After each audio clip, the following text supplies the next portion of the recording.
முருகப்பெருமாள் உனக்கு கூற வருகிற தந்திரத்தை கொஞ்சம் கேட்டுவிட்டு செல். இல்லையென்றால் செல்வத்தையும் சுயமரியாதையையும் இழக்க நேரிடும். அனைத்திலும் உயர்ந்த இடத்திற்குச் செல்ல வேண்டும் என்றால் இந்த வீடியோவை முழுமையாக பார்த்துவிட்டு அதன் முழு பலனை நீயே அடைவாய். முருகப்பெருமாளிடம் நாம் மனமாற கேட்ட பிரார்த்தனை ஒருபோதும் வீணாகாது. தர சிறிது காலம் எடுத்துக்கொள்வார், ஆனால் தராமல் ஒருபோதும் இருக்க மாட்டார். இப்போ கவனமா கேள். மஞ்சள் நிறம் என்றால் குருவை குறிக்கும். சிவப்பு நிறம் என்றால் செவ்வாயை குறிக்கும். 9 செவ்வாய். செவ்வாய் என்றாலே முருகன். அதனால் நம்பிக்கையோடு இதை செய்து பார்.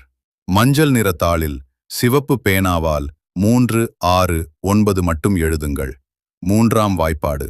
இந்த எண்கள் மட்டும் போதும்.